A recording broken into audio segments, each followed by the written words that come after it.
नमस्कार दोस्तों। पंडित अयोध्यानाथ का देहांत हुआ तो सबने कहा ईश्वर आदमी को ऐसी ही मौत दे। 4 जवान बेटे थे, एक लड़की थी।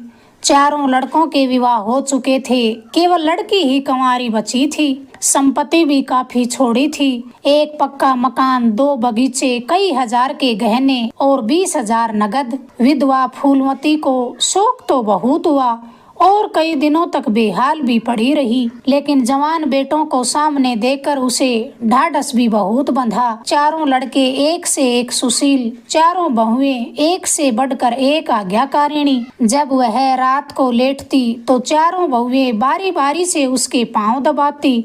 सारा घर उसके इशारे पर चलता था। फूलमती घर की मालकिन थी, चाबियां चाहे बड़ी बहू के पास रहती थी, किंतु उसकी इच्छा के बिना कोई बालक मिठाई तक न मांग सकता था। संध्या हो गई थी, पंडित को मरे आज 12वां दिन था। कल 13वीं है, ब्रह्म भोज होगा, बिरादरी के लोग निमंत्रित होंगे, उसी की तैयारियां हो रही थी। फूलमती अपनी कोठरी में बैठी देख रही थी। पल्लेदार बोरे में आटा लाकर रख रहे थे, घी के टीन आ रहे थे, साग भाजी के टोकरे, शक्कर की बोरियां, दही के मटके चले आ रहे थे, किंतु फूलमती को कोई चीज नहीं दिखाई गई। नियम अनुसार ये सब सामान उसके पास आने चाहिए थे। वह प्रत्येक चीज को देखती, उसे पसंद करती और उसकी मात्रा में कमी बेसी का फैसला करती, तब जाकर इन चीजों को भंडार घर में रखा जाता। मगर आज उसे दिखाने व उसकी राय लेने की बिल्कुल जरूरत न समझी गई। वह मन ही मन सोच रही थी, अच्छा वह आटा 3 बोरा ही क्यों आया? उसने तो 5 बोरों के लिए कहा था। घी भी 5 ही कनस्तर है, उसने तो 10 कनस्तर मंगवाए थे। इसी तरह साग भाजी, शक्कर, दही आदि में भी कमी की गई। किसने उसके हुक्म में हस्तक्षेप किया? जब उसने एक बात तय कर दी थी, तब किसे उसको घटाने बढ़ाने का अधिकार है? आज 40 वर्षों से घर के प्रत्येक मामले में फूलमती की बात सर्वमान्य थी। उसने 100 कहा तो 100 खर्च किए गए, 1 कहा तो 1 खर्च किया गया, किसी ने मीन मेख तक न की। यहाँ तक कि पंडित अयोध्यानाथ भी उसकी इच्छा के विरुद्ध कुछ न करते थे, पर आज उसकी आंखों के सामने प्रत्यक्ष रूप से उसके हुक्म की अपेक्षा की जा रही है। इसे वह कैसे स्वीकार करती? कुछ देर तक तो वह जब्त किए बैठी रही, पर अंत में उससे रहा न गया। स्वयं ही क्रोध से भरी हुई आई और अपने बेटे कामतानाथ से बोली, क्या आटा 3 बोरे ही लाए हो? मैंने तो 5 बोरों के लिए बोला था और घी भी 5 टीन ही मंगवाया। तुम्हें याद है ना, मैंने 10 कनस्तर कहा था। किफायत को मैं बुरा नहीं मानती, लेकिन जिसने यह कुआं खोदा उसी की आत्मा पानी को तरसे, ये कितनी लज्जा की बात होगी। कामतानाथ ने क्षमा याचना न की, अपनी भूल भी न स्वीकारी और न ही लज्जित हुआ। 1 मिनट तो विद्रोही भाव से खड़ा रहा, फिर बोला, हम लोगों की सलाह 3 बोरों की हुई और 3 बोरे के लिए 5 टिन घी काफी था। इसी हिसाब से और चीजें भी कम कर दी गई हैं। फूलमती उग्र होकर कहने लगी, किसकी राय से आटा कम किया गया? कामतानाथ बोले, हम भाइयों की राय से। फूलमती बोली, तो फिर मेरी राय कोई चीज नहीं? बेटा बोला, है क्यों नहीं, लेकिन अपना हानि लाभ तो हम ही समझेंगे। फूलमती तो हक्की बक्की होकर बेटे का मुंह ताकने लगी। इस वाक्य का आशय उसकी समझ में न आया। अपना हानि लाभ? अपने घर में हानि लाभ की जिम्मेदार वह आप है, चाहे वे अपने पेट के जन्मे बेटे ही क्यों न हो। उनके कामों में हस्तक्षेप करने का क्या अधिकार? यह लड़का तो इस ढिठाई से जवाब दे रहा है मानो उसी का घर है, उसी ने मर मर कर गृहस्थी जोड़ी है। मैं तो इस घर में गैर हूँ, जरा इसकी हेकड़ी तो देखो। फिर वह तमतमाए मुख से बोली, मेरे हानि लाभ के जिम्मेदार तुम नहीं हो, मुझे अख्तियार है, मैं जो उचित समझूं वह करूं। अभी जाकर 2 बोरे आटा और 5 टीन घी लेकर आओ। आगे के लिए खबरदार जो किसी ने मेरी बात काटी। यद्यपि कामतानाथ अब भी उसी जगह खड़ा था और उसकी भाव भंगिमा से ऐसा ज्ञात हो रहा था कि वह इस आज्ञा का पालन करने के लिए उत्सुक नहीं है। पर फूलमती निश्चित होकर अपनी कोठरी में चली गई। पर जो जो समय बीतने लगा उस पर यह हकीकत खुलने लगी कि इस घर में अब उसकी कोई हैसियत नहीं रही जो 10-12 दिन पहले थी। संबंधियों के यहाँ से न्योते में शक्कर, मिठाई, दही, अचार आदि आ रहे थे। बड़ी बहू इन वस्तुओं को स्वामिनी भाव से संभाल संभाल कर रख रही थी। कोई भी उससे पूछने नहीं आ रहा था। बिरादरी के लोग जो कुछ पूछते थे कामता नाथ से या बड़ी बहू से पूछ रहे थे। फूलमती सोचने लगी, कामता नाथ कहाँ का बड़ा इंतजामगार है, दिन रात भंग पिए पड़ा रहता है, किसी तरह रो धोकर दफ्तर चला जाता है, और ये बड़ी बहू जैसी फूहड़ औरत भला इन सब बातों को क्या समझेगी। अपने कपड़े लत्ते तक तो जतन से रख नहीं सकती, चली है गृहस्थी चलाने। भद्द होगी तब पता चलेगा, सब मिलकर कुल की नाक कटवाएंगे। वक्त पर कोई न कोई चीज कम हो जाएगी। इन कामों के लिए बड़ा अनुभव चाहिए। कोई चीज तो इतनी बन जाएगी कि मारी मारी फिरेगी, कोई चीज इतनी कम बनेगी कि पत्तल पर भी नहीं पहुंच पाएगी। आखिर इन सब को पता नहीं हो क्या गया है। तभी उसका ध्यान बहू की तरफ चला गया। अच्छा, बहू तिजोरी खोल रही है। वह मेरी आज्ञा के बिना तिजोरी खोलने वाली कौन होती है। चाबी उसके पास अवश्य है, लेकिन जब तक मैं रुपए न निकलवाऊं तिजोरी नहीं खुलती। आज तो इस तरह खोल रही है मानो मैं हूँ ही नहीं घर में। यह मुझसे बिल्कुल बर्दाश्त न होगा। वह झमझमा कर उठी और बहू के पास जाकर कठोर स्वर में बोली, तिजोरी क्यों खोलती हो बहू, मैंने तो खोलने को नहीं कहा। बड़ी बहू ने निसंकोच भाव से उत्तर दिया, बाजार से सामान आया है तो क्या दाम न दिया जाएगा। सास बोली, कौन सी चीज किस भाव से आई है और कितनी आई है यह मुझे कुछ मालूम नहीं। जब तक हिसाब किताब न हो जाए रुपये कैसे दिए जाएंगे। बहू बोली, हिसाब किताब तो हो गया। सास बोली, किसने किया। बहू बोली, अब मैं क्या जानूं किसने किया, जाकर मर्दों से पूछो। मुझे हुक्म मिला है रुपए लाकर दे दो तो मैं रुपए लिए जाती हूँ। फूलमती बहू की बात सुनकर खून का घूंट पीकर रह गई। इस वक्त बिगड़ने का अवसर न था। घर मेहमानों से भरा पड़ा था। अगर इस वक्त उसने लड़कों को डांटा तो सब यही कहेंगे कि इनके घर में पंडित जी के मरते ही फूट पड़ गई। दिल पर पत्थर रखकर फिर अपनी कोठरी में चली गई। जब मेहमान विदा हो जाएंगे तब एक एक की खबर लेगी। तब देखेगी कौन उसके सामने आता है और क्या कहता है। इन सब की सारी चौकड़ी बुला देगी। किंतु कोठरी के एकांत में भी वह निश्चित न बैठ सकी। सारी परिस्थितियों को गिद्ध दृष्टि से देख रही थी। कहाँ आदर सत्कार का कौन सा नियम भंग हो रहा है, कहाँ मर्यादाओं की उपेक्षा की जा रही है। भोज आरंभ हो गया। सारी बिरादरी एक पंगत में बैठा दी गई। आंगन में मुश्किल से 200 आदमी बैठ सकते हैं, पर ये 500 आदमी इतनी सी जगह में कैसे बैठ पाएंगे। क्या आदमी के ऊपर आदमी बिठा दिए जाएंगे। 2 पंगतों में लोग बिठाए जाते तो क्या बुराई थी।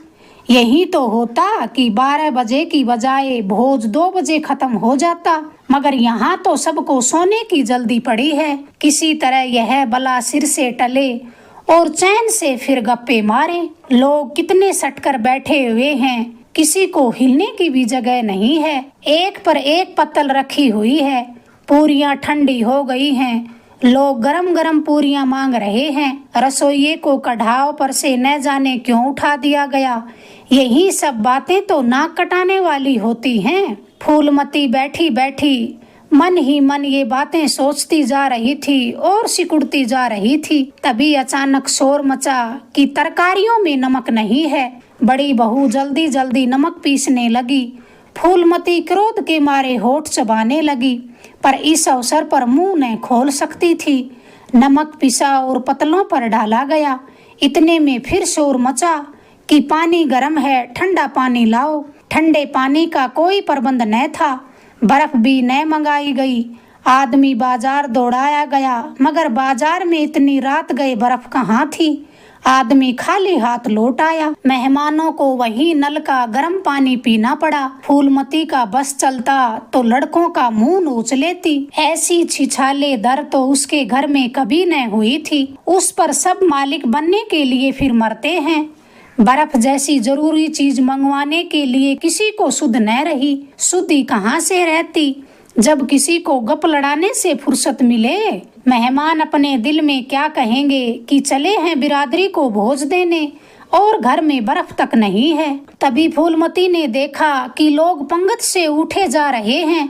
वह भागी कि ये क्या मामला है। कोठरी से निकलकर बरामदे में आई और कामता नाथ से पूछने लगी, क्या बात हो गई लल्ला, लोग उठ क्यों रहे हैं। कामता नाथ ने कोई जवाब न दिया और चुपचाप वहां से खिसक गया। फूलमती झुंझला कर रह गई। तभी अचानक कहारिन मिल गई। फूलमती ने उससे भी यही प्रश्न किया। कहारिन बोली, अम्मा जी, किसी के शोरबे में मरी हुई चुईया निकल आई है। फूलमती तो चित्रलेखा सी वहीं खड़ी रह गई। भीतर ऐसा उबाल उठा कि दीवार से सिर टकरा ले। अब आगे भोज का प्रबंध करने चले थे। इस फूहड़पन की कोई हद है। कितने आदमियों के धर्म का सत्यानाश हो गया। फिर पंगत क्यों न उठ जाए। आंखों से देखकर अपना धर्म कौन गंवाएगा। हाँ, सारा किया धरा मिट्टी में मिल गया। सैकड़ों रुपयों पर पानी फिर गया। ऊपर से बदनामी हुई सो अलग। मेहमान उठ चुके थे। पतलों पर खाना ज्यों का त्यों पड़ा हुआ था। चारों लड़के आंगन में लज्जित खड़े थे और एक दूसरे को इल्जाम लगा रहे थे। बड़ी बहू अपनी देवरानियों पर बिगड़ रही थी। देवरानियां सारा दोष अपनी ननद कुमुद के सिर डाल रही थी। कुमुद खड़ी रो रही थी। उसी वक्त फूलमती जल्लाई हुई आकर बोली, मुंह में कालिख लगी कि नहीं, या फिर अभी कुछ कसर बाकी है। डूब मरो सब के सब जाकर चुल्लू भर पानी में। शहर में कहीं मुंह दिखाने लायक तो रहे नहीं। मगर किसी लड़के ने इस बात का कोई जवाब न दिया। फूलमती और अधिक प्रचंड होकर कहने लगी, तुम लोगों को क्या है, किसी को शर्म हया तो है नहीं। आत्मा तो उनकी रो रही है जिन्होंने अपनी जिंदगी इस घर को बनाने में खराब कर दी।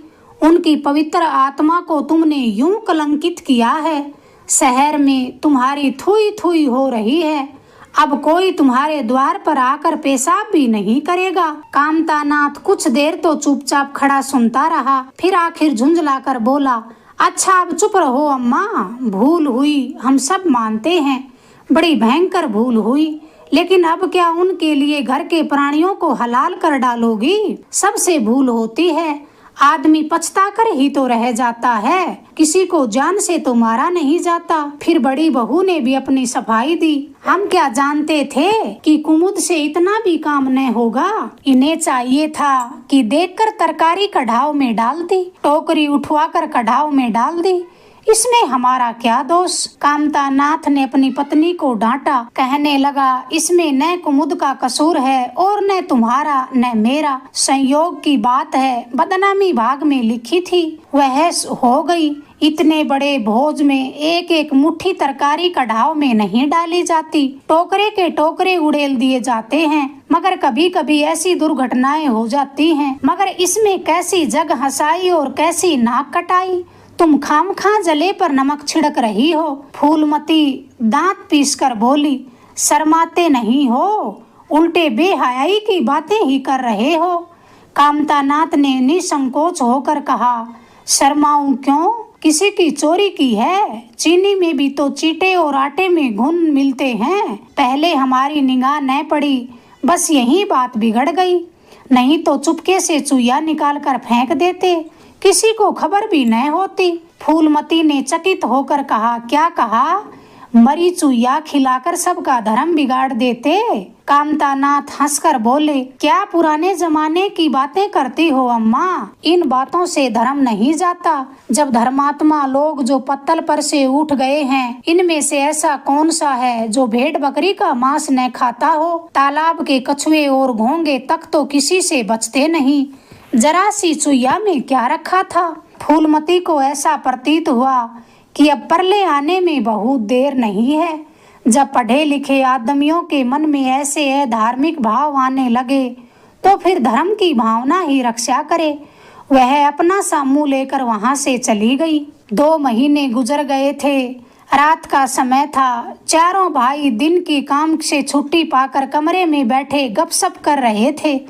बड़ी बहू भी षड्यंत्र में शरीक थी।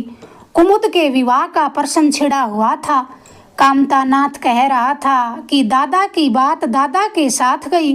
जो रुपयों के लोभ में हमारी बहन से विवाह करे, हम ऐसा नहीं चाहेंगे। हमारे पास केवल 20,000 रुपये हैं। एक के हिस्से में 5,000 रुपये आते हैं। सब खर्च कर डालेंगे तो हमारी तो बंदिया बैठ जाएगी।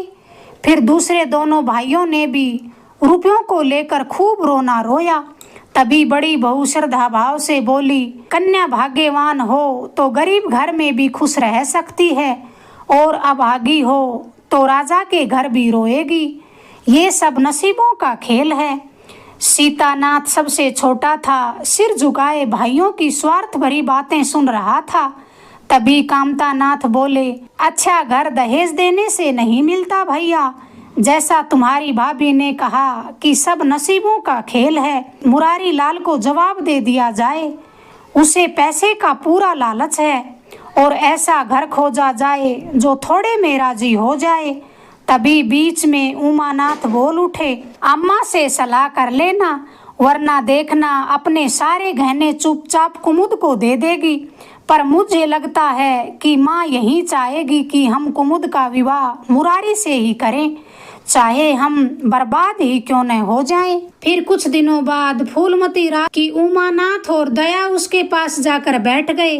दोनों ऐसा मुंह बनाए थे मानो कोई भारी विपत्ति आ पड़ी। फूलमती ने सशंक होकर पूछा, तुम दोनों घबराए हुए मालूम होते हो। उमा ने सिर खुजाते हुए कहा, समाचार पत्रों में लेख लिखना बड़ा जोखिम की काम है अम्मा। कितना भी बचकर लिखो, लेकिन कहीं न कहीं पकड़ हो ही जाती है। दयानाथ ने एक लेख लिखा था, उस पर 5,000 की जमानत मांगी गई है। अगर कल तक जमा न कर दिए गए तो गिरफ्तार हो जाएंगे, 10 साल की सजा ठुक जाएगी। फूलमती ने सिर पीट कर कहा, ऐसी बातें क्यों लिखते हो बेटा? जानते नहीं हो आजकल हमारे बुरे दिन आए हुए हैं। जमानत किसी तरह टल नहीं सकती। दयानाथ ने अपराधी भाव से उत्तर दिया, मैंने तो अम्मा कोई ऐसी बात नहीं लिखी थी, लेकिन किस्मत का क्या करूं? हाकिम जिला इतना कड़ा है कि जरा भी रियायत नहीं करता। मैंने खूब दौड़ धूप कर ली। माँ बोली, तो तुमने कामतानाथ से रुपयों का प्रबंध करने को नहीं कहा? उमानाथ ने मुंह बनाकर कहा, उनका स्वभाव तो तुम जानती हो अम्मा, उन्हें रुपए प्राणों से भी प्यारे हैं। इन्हें चाहे काला पानी हो जाए पर वह एक पाई भी न देंगे। दयानाथ ने समर्थन किया कि मैंने तो उनसे इनका जिक्र भी न किया। फूलमती चारपाई से उठते हुए कहने लगी, उनसे मैं कहूँगी कि कैसे पैसा न देगा। रुपए इसी दिन के लिए तो होते हैं, या फिर गाड़ कर रखने के लिए होते हैं। उमानाथ ने रोकर माँ से कहा, नहीं अम्मा, उनसे कुछ न कहना। रुपए तो देगा नहीं, उल्टा हाय हाय मचाएगा। उन्हें पता चला तो इनका जीना हराम कर देगा। फूलमती ने लाचार होकर कहा, तो फिर जमानत का क्या प्रबंध करोगे? मेरे पास तो गहने हैं, बस वे ले जाओ और गिरवी रखकर जमानत दे दो। दयानाथ ने दिखावटीपन से कहा, नहीं अम्मा, आपके जेवर लेकर अपनी जान नहीं बचाऊंगा, बस 5-10 साल की कैद ही तो होगी। फूलमती छाती पीटते हुए बोली, कैसी बातें मुंह से निकालते हो बेटा? मेरे जीते जी तुम्हें कौन गिरफ्तार कर सकता है? उनका मुंह झुलस न दूंगी। गहने इसी दिन के लिए तो होते हैं, या किसी और दिन के लिए? जब तुम ही न रहोगे तो गहने लेकर के आग में झोंकूंगी। फिर फूलमती ने गहनों की पिटारी लाकर दोनों भाइयों के सामने रख दी। दोनों भाइयों ने फूलमती को ऐसे फंसाया कि बेचारी को भनक तक न लगी। फिर दोनों ने जैसे धर्म संकट में पड़कर पिटारी संभाली और चलते बने। माता वात्सल्य भरी आंखों से उन्हें देखती रही। 3 महीने और गुजर गए। माँ के गहनों पर हाथ साफ करके चारों भाई उनकी दिलजोई करने लगे थे। अपनी स्त्रियों को भी समझाते थे कि उनका दिल न दुखाए। अगर थोड़े से शिष्टाचार से उनकी आत्मा को शांति मिलती है तो हानि ही क्या। चारों करते अपने मन की, पर माता से सलाह ले लेते या ऐसा जाल फैलाते कि सरलता से वह उनकी बातों में आ जाती और हर काम में सहमत हो जाती। बाघ को बेचना उसे बहुत बुरा लगा, लेकिन चारों ने ऐसी माया रची कि वह बेचने पर राजी हो गई। किंतु कुमुद के विवाह के विषय में उनका मत एक न हो सका। माँ तो पंडित मुरारी लाल पर जमी हुई थी, लड़के दीनदयाल पर अड़े हुए थे। एक दिन फिर आपस में उनकी कलह हो गई। फूलमती ने कहा, माँ बाप की कमाई में बेटी का हिस्सा भी होता है। तुम्हें 16,000 का एक बाग मिला, 25,000 का एक मकान, 20,000 नगद, तो क्या 5,000 भी कुमुद का हिस्सा नहीं? कामता नाथ ने नम्रता से कहा, अम्मा, कुमुद आपकी लड़की है तो हमारी भी बहन है। आप 2-4 साल में प्रस्थान कर जाएंगी, पर हमारा और उनका बहुत दिनों तक संबंध रहेगा। तब हम यथाशक्ति कोई ऐसी बात न करेंगे जिससे उसका अमंगल हो। लेकिन हिस्से की बात कहती हो तो कुमुद का हिस्सा कुछ नहीं है। दादा जीवित थे तब और बात थी, वह उनके विवाह में जितना चाहते खर्च करते, कोई उनका हाथ न पकड़ सकता था। लेकिन अब तो हमें एक एक पैसे की बचत करनी पड़ेगी। जो काम 1000 में हो जाए उसके लिए 5,000 खर्च करना कहाँ की बुद्धिमानी है। फूलमती ने जिद पकड़कर कहा, विवाह तो मुरारी लाल के पुत्र से ही होगा। 5,000 खर्च हो चाहे 10,000 खर्च हो, मेरे पति की कमाई है, मैंने मर मर कर जोड़ा है, अपनी इच्छा से खर्च करूंगी। तुमने अगर मेरी कोख से जन्म लिया है तो कुमुद भी उसी कोख से आई है। मेरी आंखों में तुम सब बराबर हो, मैं किसी से कुछ नहीं मांगती। तुम बैठे तमाशा देखो, मैं सब कुछ कर लूंगी। कामता नाथ को अब कड़वे सत्य की शरण लेने के सिवा दूसरा रास्ता न मिला। कहने लगा, अम्मा, तुम बरबस ही बात बढ़ाती हो। जिन रुपयों को तुम अपना समझती हो अब वे तुम्हारे नहीं रहे। तुम हमारी अनुमति के बिना उन्हें खर्च भी नहीं कर सकती। फूलमती को जैसे सर्प ने डस लिया हो। बोली, क्या कहा? फिर तो बोलना। मैं अपने ही इकट्ठे किए हुए रुपये अपनी इच्छा से खर्च नहीं कर सकती। वे रुपये तुम्हारे नहीं रहे, हमारे हो गए हैं अम्मा। कामता नाथ गुस्से से बोले। माँ बोली, तुम्हारे तो होंगे लेकिन मेरे मरने के बाद होंगे। बेटा बोला, नहीं, दादा के मरते ही वे हमारे हो गए। फिर उमानाथ ने कहा, कानून कायदा तो जानती नहीं, बेकार ही उछलती रहती हो। फूलमती क्रोध में बिलबिलाकर बोली, भाड़ में जाए तुम्हारा कानून, मैं ऐसे कानून को नहीं जानती। तुम्हारे दादा ऐसे कोई धन्ना सेठ तो थे नहीं। मैंने ही पेट और तन काट कर यह गृहस्थी जोड़ी है, नहीं तो आज बैठने को छां न मिलती। मेरे जीते जी तुम मेरे रुपए छू भी नहीं सकते। मैंने 3 भाइयों के विवाह में 10-10 हजार रुपए खर्च किए हैं, वही मैं कुमुद के विवाह में भी खर्च करूंगी। कामता नाथ भी गर्म पड़ गया। आपको कुछ भी खर्च करने का अधिकार नहीं है अम्मा। उमानाथ ने बड़े भाई को डांटा। आप खामखा अम्मा को मुंह लगाते हैं भाई साहब। मुरारी लाल को पत्र लिख दीजिए कि तुम्हारे यहाँ कुमुद का विवाह न होगा, बस हुई छुट्टी। कायदा कानून तो जानती नहीं, व्यर्थ की बहस करती रहती है। फूलमती ने संयमित स्वर में कहा, अच्छा क्या कानून है, जरा मैं भी तो सुनूं, बताओ तो सही। उमानाथ ने निरी भाव से कहा कि अम्मा, कानून यही है कि बाप के मरने के बाद जायदाद बेटों की हो जाती है, माँ का हक केवल रोटी कपड़े का होता है। फूलमती ने तड़फ कर पूछा, किसने ये कानून बनाया है? उमानाथ शांत स्वर में बोला, हमारे ऋषियों ने, महाराज मनु ने, और किसने? फूलमती एक क्षण अवाक रहकर आहत कंठ से बोली, तो इस घर में मैं तुम्हारे टुकड़ों पर पली हुई हूँ। उमानाथ ने न्यायाधीश की निर्ममता से कहा, जैसा तुम समझो। फूलमती की संपूर्ण आत्मा मानो इस वज्रपात से चित्कार करने लगी। उसके मुख से जलती हुई चिंगारियों की भांति शब्द निकल पड़े कि मैंने घर बनवाया है, मैंने संपत्ति जोड़ी, मैंने तुम्हें जन्म दिया, पाला, आज मैं इस घर में गैर हूँ। मनु का यही कानून है। और तुम उसी कानून पर चलना चाहते हो। अच्छी बात है, अपना घर द्वार लो। मुझे तुम्हारी आश्रिता बनकर रहना स्वीकार नहीं। इससे कहीं अच्छा है कि मैं मर जाऊं। वाह हरे अंधेर, मैंने पेड़ लगाया और मैं ही उसकी छांव में खड़ी नहीं हो सकती। अगर यही कानून है तो इसमें आग लग जाए। चारों युवकों पर माता के इस क्रोध और आतंक का कोई असर नहीं हुआ। कानून का फौलादी कवच उनकी रक्षा कर रहा था। जरा देर में फूलमती उठकर चली गई। आज जीवन में पहली बार उसका वात्सल्य मग्न मातृत्व अभिशाप बनकर उसे धिक्कारने लगा था। संध्या हो गई थी। फूलमती अपने कमरे में जाकर लेटी तो उसे मालूम हुआ कि उसकी कमर टूट गई है। पति के मरते ही अपने पेट के लड़के उसके अपने दुश्मन बन जाएंगे। उसको ये तो सौपन में भी अनुमान न था। जिन लड़कों को उसने अपना रक्त पिला पिला कर पाला, वही आज उसके हृदय पर यूं आघात कर रहे हैं। अब वह घर उसे कांटों की सेज लग रहा था। जहाँ उसकी कुछ कदर नहीं, कुछ गिनती नहीं, वहाँ अनाथों की भांति पड़ी रोटियां खाए। यह उसकी अभिमानी प्रकृति के लिए असह्य था, पर उपाय ही क्या था। वह लड़कों से अलग होकर रहे तो नाक किसकी कटेगी। संसार तो उसे ही थूकेगा और लड़कों को थूके तो क्या, बदनामी तो उसी की होगी। दुनिया तो यही कहेगी कि 4 जवान बेटे होते हुए बुढ़िया अलग पड़ी हुई मजूरी करके पेट पाल रही है। जिन्हें उसने हमेशा नीच समझा वही आज उस पर हंसेंगे। नहीं, यह अपमान तो इस अनादर से भी ज्यादा हृदय विदारक था।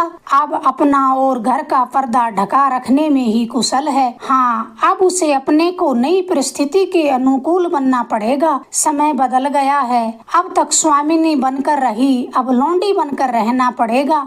ईश्वर की यही इच्छा है। अपने बेटों की बातें और लातें गैरों की बातों और लातों की अपेक्षा फिर भी गनीमत हैं। वह बड़ी देर तक मुंह ढांपे अपनी दशा पर रोती रही। सारी रात इसी आत्म वेदना में कट गई। फूलमती अपने नियम के विरुद्ध आज सुबह जल्दी उठी थी। रात भर में उसका मानसिक परिवर्तन हो चुका था। सारा घर सो रहा था और वह आंगन में झाड़ू लगाने लगी थी।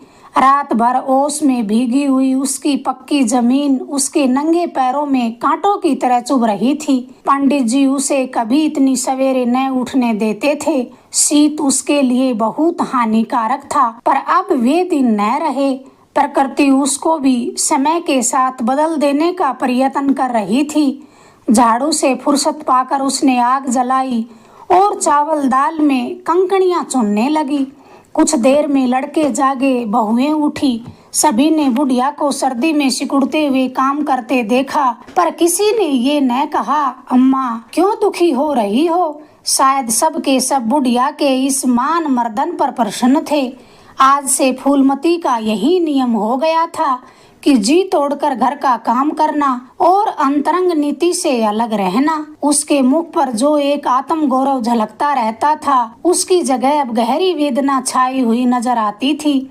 जहाँ बिजली जलती थी वहाँ अब तेल का दिया टिमटिमा रहा था, जिसे बुझा देने के लिए हवा का एक हल्का सा झोंका ही काफी है। मुरारी लाल को इनकारी पत्र लिखने की बात पक्की हो चुकी थी। दूसरे दिन पत्र लिख भी दिया गया। दीनदयाल से कुमुद का विवाह निश्चित हो गया। दीनदयाल की उम्र 40 से अधिक थी। मर्यादा में भी कुछ ऐंठे थे, पर दाल रोटी से खुश थे। बिना किसी ठहराव के विवाह करने पर राजी हो गए।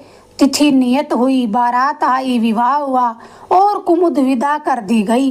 फूलमती के दिल पर क्या गुजर रही थी, इसे कौन जान सकता है, पर चारों भाई बहुत प्रसन्न थे, मानो उनके हृदय का कांटा निकल गया हो। ऊंचे कुल की कन्या मुंह कैसे खोलती।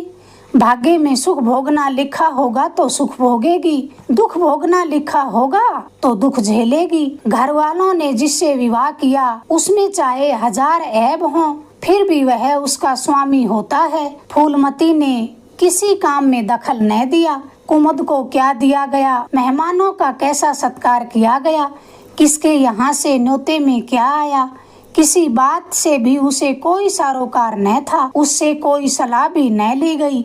अगर सलाह ली जाती तो कहती, बेटा तुम जो करते हो अच्छा ही करते हो, मुझसे क्या पूछते हो। जब कुमुद के लिए द्वार पर डोली आ गई और कुमुद माँ के गले लिपटकर रोने लगी तो वह बेटी को अपने कोठरी में ले गई और जो कुछ 500 रुपए या 2-4 मामूली गहने उसके पास बचे थे बेटी के अंचल में डालकर बोली, बेटी मेरी तो मन की मन में रह गई, नहीं तो क्या आज तुम्हारा विवाह इस तरह होता। मगर कुमुद ने गहने और रुपए आंचल से निकालकर माता के चरणों में रख दिए। कहने लगी, अम्मा मेरे लिए तुम्हारा आशीर्वाद लाख रुपयों के बराबर है, तुम इन रुपयों और गहनों को अपने पास रखो, न जाने अभी तुम्हें किन विपत्तियों का सामना करना पड़ सकता है। फूलमती कुछ कहना ही चाहती थी कि उमानाथ ने आकर कहा, क्या कर रही हो कुमुद, चलो जल्दी चलो, बाहर लोग हाय हाय कर रहे हैं, फिर 2-4 महीने में आओगी तो कुछ लेना देना हो सो कर लेना। फूलमती के घाव पर जैसे मनो नमक पड़ गया हो। कहने लगी, मेरे पास अब देने को रही क्या गया बेटा, जाओ बेटी, भगवान तुम्हारा सुहाग अमर करे। कुमुद विदा हो गई। फूलमती पछाड़ खाकर गिर पड़ी। जीवन की उसकी सारी लालसाएं नष्ट हो गई। 1 साल बीत गया। फूलमती का कमरा घर में सब कमरों से बड़ा और हवादार था। कई महीनों से उसने बड़ी बहू के लिए इस कमरे को खाली कर दिया था और खुद एक छोटी सी कोठरी में रहने लगी थी, जैसे कोई भिखारिन हो। बेटे और बहुओं से अब उसे जरा भी स्नेह न था। वह अब घर की लोंडी बनकर रह गई। घर में चाहे खुशियां आए चाहे किसी पर कोई आपत्ति आए, पर फूलमती के चेहरे पर रंज या खुशी की परछाई तक न पड़ी। उसके जीवन में अब कोई आशा, कोई दिलचस्पी, कोई चिंता न थी। बस पशुओं की तरह काम करना और खाना, यही उसकी जिंदगी के 2 काम थे। महीनों सिर में तेल न पड़ता, महीनों कपड़े न धुलते, उसे पर उसकी कुछ परवाह न थी। वह बिल्कुल चेतना शून्य हो गई थी। सावन की झड़ी लगी हुई थी, मलेरिया फैल रहा था, आकाश में मटियाले बादल थे, जमीन पर मटियाला पानी था। घर की मेहरी बीमार पड़ गई। फूलमती ने घर के सारे बर्तन मांजे, पानी में भीग भीग कर काम किया, फिर आग जलाई और चूल्हे पर पतीलियां चढ़ा दी। लड़कों को समय पर भोजन मिलना चाहिए था। तभी उसे याद आया कि कामता नाथ नल का पानी नहीं पीता। तब वह उसी वर्षा में गंगा जल लाने चल पड़ी। कामता नाथ ने पलंग पर लेटे लेटे कहा, रहने दो अम्मा, मैं पानी भर लाऊंगा। आज मेहरी खूब बैठी रही। फूलमती ने मटियाले आकाश की ओर देखकर कहा, तुम भीग जाओगे बेटा, सर्दी हो जाएगी। कामता नाथ बोले, तुम भी तो भीग रही हो अम्मा, कहीं बीमार न पड़ जाओ। फूलमती ने निर्मम भाव से जवाब दिया, मैं बीमार न पड़ूंगी, मुझे तो भगवान ने अमर कर दिया है। उमानाथ भी वहीं बैठा हुआ था। उसके ओस धाले में कुछ आमदनी न हो रही थी, इसलिए बड़ा चिंतित था। भाई भावज की मुंह देखी करता रहता था। कहने लगा, जाने भी दो भैया, बहुत दिनों पर बहुओं पर राज कर लिया, अब उसका प्रायश्चित भी तो करने दो। गंगा बढ़ी हुई थी, घाट ऊपर तक पानी में डूब गए थे। फूलमती कलसा लिए नीचे उतरी, पानी भरा और ऊपर जा रही थी कि अचानक पांव फिसल गया। वह संभल न सकी और पानी में गिर पड़ी। पल भर हाथ पांव चलाए, फिर लहरें उसे नीचे खींच ले गई। किनारे पर 2-4 पंडे चिल्लाए, अरे दौड़ो, बुढ़िया डूब गई। 2-4 आदमी भी दौड़े, लेकिन फूलमती लहरों में समा गई, उन बल खाती लहरों में जिन्हें देखकर हृदय भी कांप उठता था। एक ने पूछा, अरे ये बुढ़िया कौन थी? दूसरा बोला, अरे वही पंडित अयोध्यानाथ की विधवा है। अयोध्यानाथ तो बड़े आदमी थे। पहला बोला, हाँ थे तो, पर इसके भाग्य में ठोकरें खाना लिखा था। उनके तो कई लड़के बड़े बड़े हैं ना, सब कमाते हैं।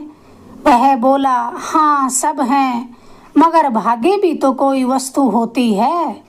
अगर आपको ये कहानी पसंद आई, प्लीज़ चैनल को लाइक करें, शेयर करें, सब्सक्राइब करें। धन्यवाद दोस्तों।